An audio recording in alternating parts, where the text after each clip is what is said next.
Coucou, c'est Vanessa. Alors la couture c'est facile et je vais te montrer que vraiment tout le monde peut coudre. Dans cette vidéo, nous allons coudre un cale-porte avec des chutes de tissu.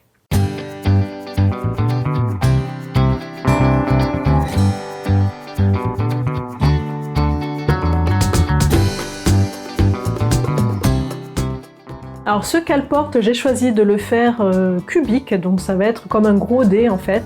Et je vais pouvoir utiliser en fait des chutes de tissu, des chutes que j'ai dans mon stock depuis très longtemps. Les chutes aussi de ma surjeteuse, les chutes que j'ai récupérées que je ne jette pas. Je garde tout précieusement justement pour ce genre de projet et parce que quelquefois on a besoin vraiment de pas grand chose, d'un petit carré de tissu pour faire de la déco, pour faire un petit appliqué.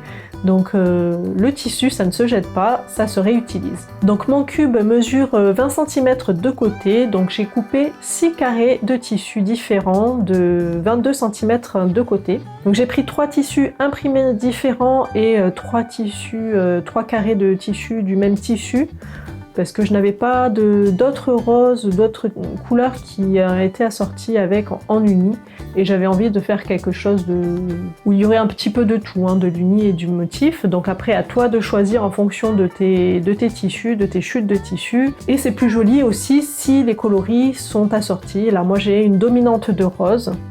Donc une fois que j'ai découpé mes 6 carrés de tissu, je vais les disposer côte à côte pour voir à peu près dans quel ordre je vais les mettre, dans quel ordre je vais les coudre. J'ai choisi un motif central. Sur chacun des côtés, je vais mettre un autre carré. Le dernier carré, celui qui me reste, je le mettrai tout en bas.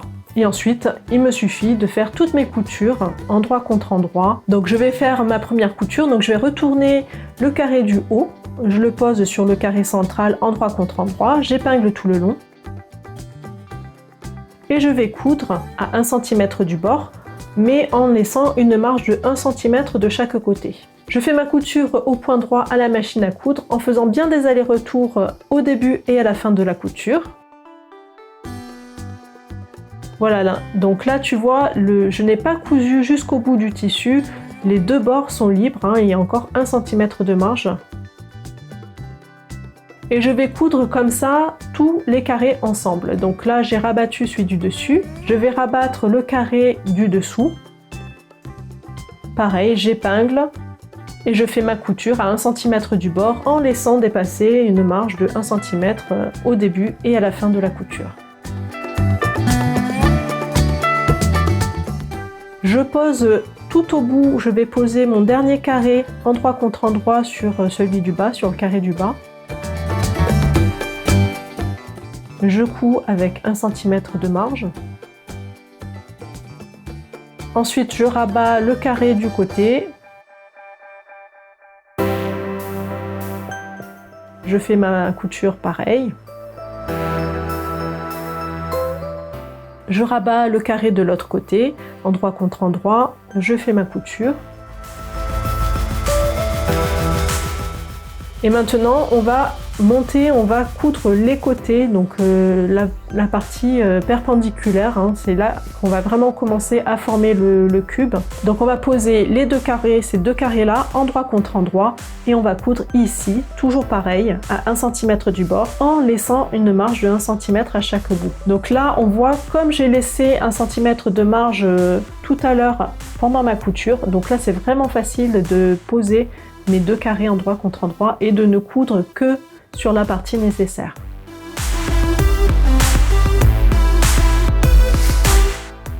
Et je vais faire comme ça pour tous les autres côtés.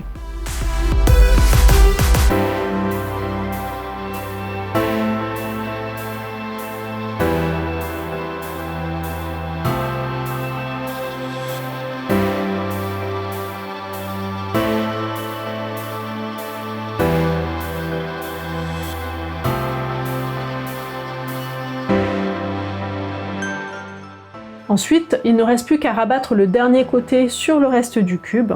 Donc je vais coudre simplement sur deux côtés parce que il me faut laisser une ouverture d'abord pour retourner le cube et ensuite pour le remplir.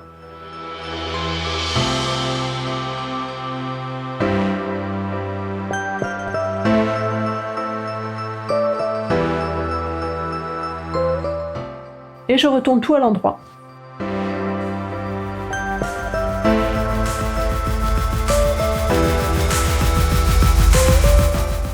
Alors j'ai choisi de faire mon cale-porte de forme cubique, mais peut-être que toi tu aimerais bien l'avoir sous une autre forme, donc n'hésite pas à me donner toutes tes idées dans les commentaires. Quelle forme est-ce que tu aimerais donner toi à un cale-porte? Donc une fois que tout est retourné, c'est bien sur l'endroit, on va remplir le cube.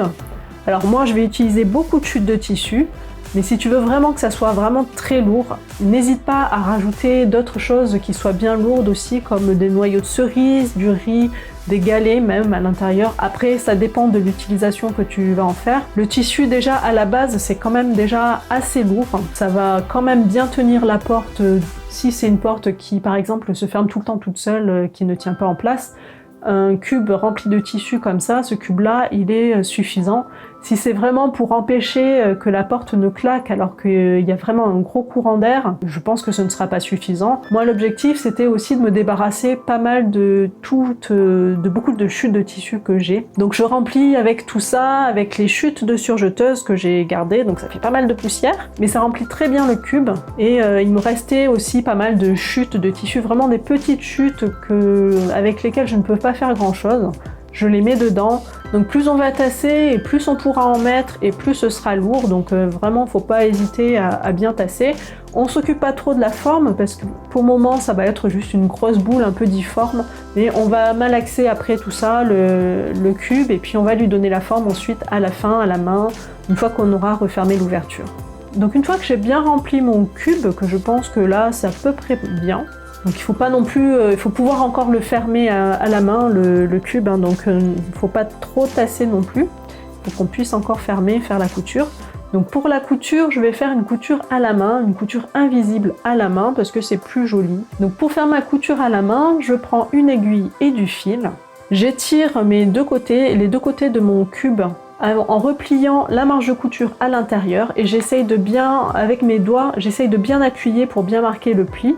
Alors comme ça va me donner un petit guide, ça va me permettre de suivre et de faire quelque chose d'assez droit, sinon ça risque d'être un petit peu en vague. Donc avec mon fil et mon aiguille, je vais piquer et faire une couture invisible tout le long.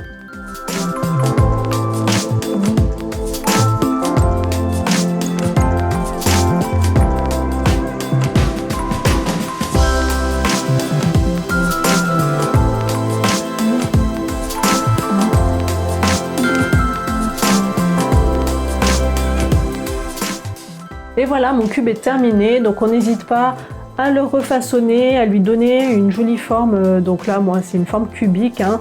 Donc moi, comme mes tissus sont assez fins, c'est un peu plus souple. Si tu veux avoir quelque chose de vraiment très carré, vraiment très rigide, soit tu thermocolles tes faces, les faces de tes cubes, ou alors directement utiliser un tissu plus costaud, plus rigide, hein, de la toile, du jean, enfin ce genre de tissu, un tissu bien épais. Mais vraiment pour le solidifier, il faut le thermocoller. Et voilà, donc maintenant on a un joli cale-porte et le stock de chute des tissus a bien diminué. Si tu cherches d'autres tutos pour la maison, j'ai créé une playlist spéciale pour tout ce qui est couture de maison.